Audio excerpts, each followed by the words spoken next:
We have a great group to get us started this afternoon. Joining us now, New York Times White House correspondent Maggie Haberman, who is bylined on those reports.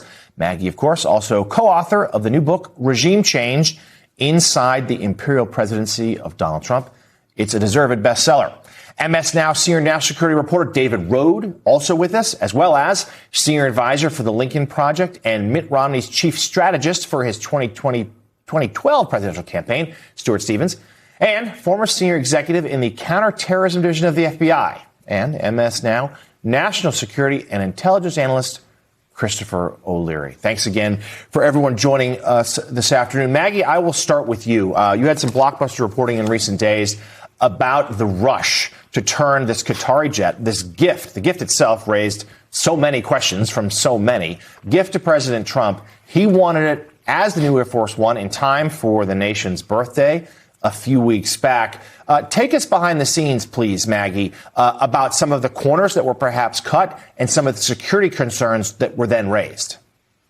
So, John, there's a couple of aspects here, and my colleagues and I reported on how, look, it's been known that President Trump wanted to fly this Qatari gifted jet to the U.S. that he plans to take with him when he leaves office, purportedly for his presidential library. He wanted it as a bridge option because the Boeing commissioned 2 new Air Force Ones are not going to be ready, most likely until after he leaves office. So in order to do that, they had to take the fastest routes possible on certain security aspects of this plane. You know, my colleagues and I went down the list of things that, you know, are not visible on the new Qatari jet compared to, say, the older Air Force Ones. Now, I think we need to be clear. It's possible there are things that we can't see, John, on the plane that we don't know of. But this was ready to be flown from the time that it was beginning to be worked on till it was rolled out less than a year, and in fact, quite less than a year. And so the expectation of White House officials last year in the lead up to the development of this plane was that it was only going to be able to be flown domestically or to locations abroad, but where there was no conflict zone and where there was a U.S. airbase. Turkey would obviously be pushing it a bit, and there was no U.S. airbase there. He ended up flying to the U.K. for that purpose, but this is going to continue to raise all kinds of questions. And remember, as you know well, it is not just the president who's on that plane; it's his staff and journalists and Air Force members and others. Yeah, no, there's no question. I mean, even just, Maggie, you and I have both been on the plane a number of times covering this president and others, and you could just see there are noticeable differences. Now, of course, we don't know everything, but certainly there were enough concerns raised that he didn't take it home from that NATO summit, particularly after the Iran conflict sparked up again. So, Maggie, we do want to ask, the White House is pushing back somewhat on this. Walk us through some of their reporting. What are some of their arguments that they say, hey, this jet, everything is going as it should? Look, they've continued to say that that the plane is safe, that there is no risk to the president, that they have made sure that, I'm paraphrasing here, so forgive me, but that the modifications are going to keep the president and everybody else flying aboard this plane safe. And I wouldn't expect them to say anything other than that. And there are, as you and I both know, John, legitimate reasons why there are certain aspects of presidential security that the government's simply never going to talk about. However, this is a plane that, it's a 13, 14-year-old plane. It's not a brand new plane, as the White House has said. This was a plane that was gifted under unusual circumstances at best. It is a plane that is expected to go leave with the president when he leaves office. And hundreds of millions of dollars have been spent to upgrade it. And now it is going back in to be, as the president put it a couple of days ago, maxed out. We don't quite know what that means, but he said it's going to take about a month, as did White House officials. It's a little hard to understand what kind of security upgrades could be accomplished in that time that would be meaningful, but we will see. But also, David, taking it offline for a month or more, whatever ends up being, sort of an admission that the reporting was right, and that, of course, this plane was not ready for at least that kind of journey. Yeah, and it's terrific work by Maggie and the reporters from the Times. Look, Air Force One is also supposed to be a command center. When the 9/11 attacks happened, George W. Bush was in Florida, but then was flying around the country. So the communication systems you have on this plane and the anti-missile defenses are critical for the security of the country, not just the president. And I'm worried this is part of a pattern where, and the piece talks about Trump's just fixation on how quickly this had to be turned around, and that the aides around the president seem to fear, and you and Maggie know this better than me, giving him blunt advice. So there's experts from the Air Force who know that it doesn't have the capabilities. There's the Secret Service concerns. And there's other policy issues we can talk about. But again, is Donald Trump, does he have people around him who stand up to him and warn him about pushing things like this and the national security implications to it? And then it's also hundreds of millions of dollars that taxpayers are spending. Right. And Stuart, just please remind those watching just how unusual this gift is. We've never had a president accept something like this, even though he says it's on behalf of the country. But he's made clear that when he leaves office, he's taking his jet with him. Yeah, it's just another example about how we've kind of normalized these standards. You know, Vice President Agnew got kicked out of office for taking $10,000.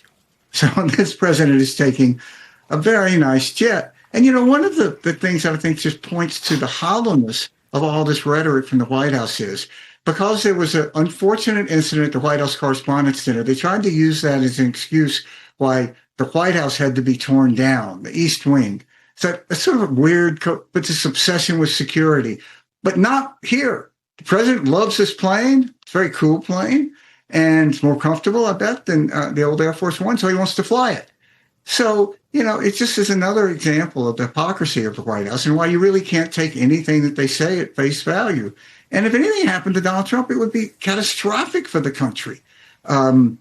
So it's risky, it's dangerous, it's irresponsible, but it's Donald Trump.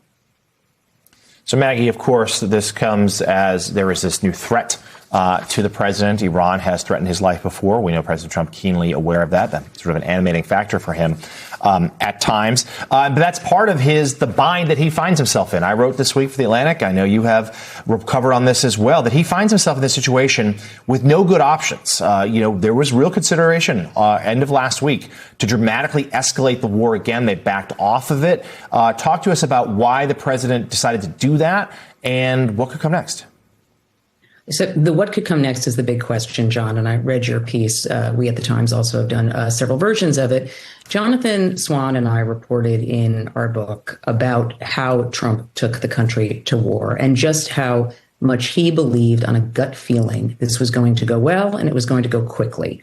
Those really were the factors. And he was fresh off of this military operation in Venezuela, whatever anybody thinks of the foreign policy issues related to it, snatching a head of a sovereign state in his pajamas in the middle of the night. It was a successful operation from the U.S. terms. And so he had huge faith in how this was going to go. It is not going that way. It has not gone quickly. We are now into month 5 or about to enter month 5 of what was supposed to be 6 to 8 weeks-ish. Munitions are low. We don't know the specific numbers, but that is just not in dispute, although the president keeps saying otherwise. There are real questions about how they are handling the casualty numbers and how honest this government is being about that, or change their computations or descriptions around it. So he leaves himself with very few options that will actually be effective, one of which would be boots on the ground, which once he does that, it's very hard to do it in a way that would be a half measure, John, because he has repeatedly made these threats against this Iranian regime that was supposed to be much more willing to talk after the Ayatollah had been killed. So far, he is fighting this very asymmetrical fight against a leadership, some of them, not all of them, but some of them, who are not only willing to wait him out, not only willing to, in some cases, kill their own citizens, but also are less convinced by his threats. They absolutely have an economy that is really struggling. That is a pressure point, but that is also one that Iranians have shown they're willing to wait out too.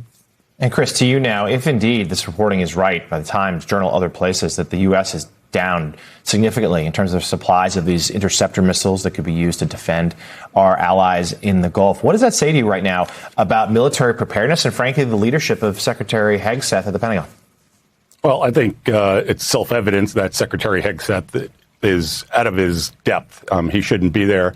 But it also tells you that it really limits the president's options. Now, the combat power that you have in the Gulf region, you have 2 Marine Expeditionary Units, which are 2,200 Marines each. But the battalion landing team for each of those, the combat power that would go ashore is actually only 1,200 Marines in each of those MEUs. And then you have a brigade combat team from the 82nd Airborne, which is about 1,000 paratroopers. That is not nearly enough to do any real damage to the Iranians. And the Iranians know that. There's something called relative combat power when you're planning to do an offensive. And so for a basic military operation, if you are assaulting, you want to have 3-to-1 combat power against the defender. If you're going against a major, well-entrenched adversary, that goes to 6-to-1 to 8-to-1. If you're going against a major urban area, that becomes 10-to-1. Now, the Iranians have 600,000 troops in their military. They have another 200,000 members in the IRGC, many of which are Quds Force members, so elite members of the intelligence and special operations community. They have another 350,000 reservists that they can call up who've served previously in the Iranian military. So the calculus here is really something that the president doesn't have any options. And, you know, he's lost all of his strength and leverage and legitimacy going into these talks moving forward. And David, there's certainly been some Republicans and some influential voices on the right, conservative media types, who are urging him to get out, just cut and run. But quickly walk us through what that would mean if the U.S. were suddenly to abandon this conflict and leave the status quo in place there for Iran. A huge victory for Iran. They've defeated the world's most powerful country. They still have the nuclear material. They'll have control of the strait. They can collect millions and millions of dollars in fees. And I think Iran is going to wait this out. I think they are not going to make any major compromise until the midterm elections, roughly 3.5 months from now, because they have outmaneuvered Trump. And I think he's put himself in a really, really difficult position.